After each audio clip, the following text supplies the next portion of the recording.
Much. Thank you so much Srikanth గారు. మీరు చెప్పినటువంటి ఆ విషయం మాకు సినిమా చూసిన తర్వాత అర్థమవుతుంది. What was that impacted you so much అని.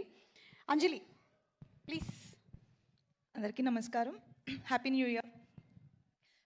గేమ్ చేంజర్ నాకు నా కెరీర్లో చాలా ఇంపార్టెంట్. అంటే గేమ్ చేంజర్లో నేను ప్లే చేసిన క్యారెక్టర్ నాకు పర్సనల్గా నా కెరీర్లో బెస్ట్ క్యారెక్టర్స్లో ఒకటి అవుతుంది అని నాకు స్ట్రాంగ్ బిలీఫ్ ఉంది. ఎందుకంటే కొన్ని క్యారెక్టర్స్ చేస్తున్నప్పుడు దాంట్లోంచి మనం బయటికి రావడానికి కష్టం అవుతుంది. Game changer is something like that to me. And అంత బ్యూటిఫుల్ రోల్ నాకు రాసినందుకు Shankar sir thank you so much.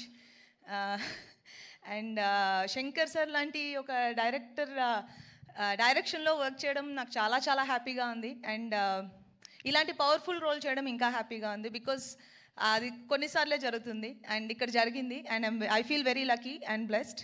And Charan పక్కన చేయడం అనేది నేను చాలాసార్లు మెన్షన్ చేశాను, గేమ్ చేంజర్ ఇంకా ఫినిష్ అవ్వకముందునే. He's such a great co star that ఎవరైనా అడగడానికి ఇలాంటి కో స్టార్ ఉంటే బాగుంటుంది అనుకునే ఒక కంఫర్ట్ ఇస్తారు. And thank you so much Charan. And మా ప్రొడ్యూసర్స్ దిల్ రాజు గారు, శిరీష్ గారు, ఇద్దరికి చాలా చాలా థ్యాంక్స్. ఎందుకంటే గేమ్ చేంజర్ మూవీ తీసినందుకు. గేమ్ చేంజర్ Jan 10th మీరు చూస్తారు, మేము ఎక్కువ చెప్పలేకపోతున్నాం దాని గురించి, కానీ Jan 10th మీరు అందరినీ థియేటర్లో చూస్తాం. అండ్ తమన్ మ్యూజిక్ చాలా బాగా చేశారు అండ్ మీరు ఆల్రెడీ చూశారు. అండ్ మా కోస్టార్ శ్రీకాంత్ గారు, సముద్రగని గారు, SJS గారు, అందరికీ big congratulations. And I will see you all in theatres on 10th Jan. Thank you so much Anjali. Wishing you super success. Thank you. And ఇక SJ సూర్య గారు అండ్ అలాగే సముద్రకని గారు ఇద్దరు